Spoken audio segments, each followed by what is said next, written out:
ఇక రెడ్డోల కో పార్టీ, వెలుగోల కో పార్టీ, బాబరోల కో party, BC వాళ్ళు నేను చెప్పిన అరే మా పార్టీ పెడుతున్నాం రానంగానే కిన్మార్ మల్లన్న మీద హత్యాయత్నం చేశారు వీళ్ళందరూ కలిసి.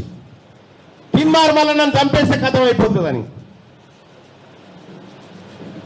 మొన్న 39 రోజులైంది నా మీద హత్యాయత్నం జరిగి, ఇప్పటి వరకు పోలీసులు వాళ్ళు పోయింది లేదు, పట్టుకున్నది లేదు.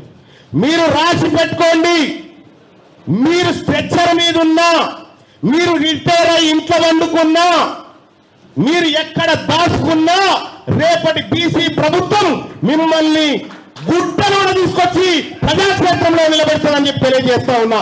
ఇదే మంచిర్యాలలో అక్రమ కేసులు బీసీ బిడ్డల మీద ఎవరెవరైతే పెడతా ఉన్నారో, ఎవరెవరైతే అధికారులు బీసీలను బెదిరిస్తా ఉన్నారో మీరు రాసి పెట్టుకోండి. వదిలిపెట్టే ప్రసక్తే లేదని చెప్పి తెలియజేస్తా ఉన్నా. ఒక్క బీసీ బిడ్డ మీద ఈగ వాలినా, ఒక్క బీసీ బిడ్డను అక్రమంగా బంధించిన ఈ రాష్ట్రాన్ని అగ్నిగుండం చేస్తామని చెప్పి తెలియజేస్తా ఉన్నా. మనం పార్టీ పెడతామంటే పార్టీ పెట్టొద్దు. ఏం పెట్టాలి? మీ గడీల దగ్గరకు వచ్చి, మీ ఇళ్ళ దగ్గరకు వచ్చి అన్న ఒక టికెట్ అని అడుక్కోవాలి. మేము ఎవరికి రాబాయి, నువ్వు ఏ ఊరికైనా వచ్చినావు?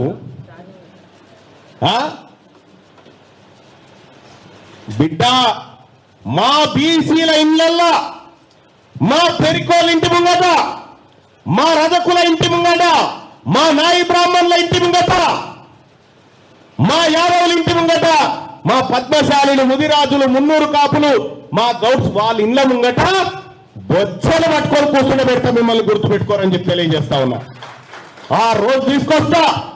బీసీలంటే అనగారిన వర్గాలు. ఎవరో చెప్పింది బీసీలంటే బిగ్ క్లాస్. మేము బిగ్ క్లాస్.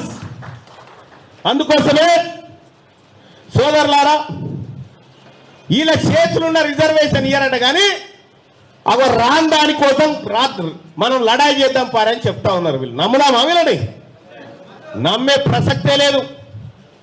ఇక మనకు 42% రిజర్వేషన్ ఇవ్వమంటే ఓడేమో లెక్క పెట్టాలంటాడు, ఓడేమో జుట్లెన్నున్నాయో చూడాలంటాడు, ఓడేమో బొట్లెన్నున్నాయో చూడాలంటాడు.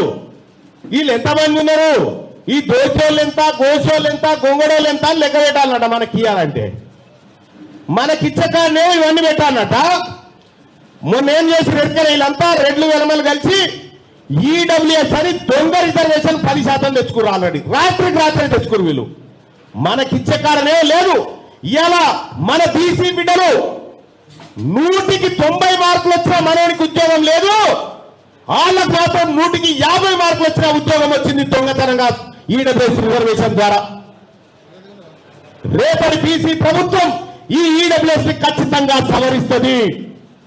అక్రమార్కులను ఖచ్చితంగా ఈడబ్ల్యూఎస్ కోటా నుంచి తరిమేస్తుంది.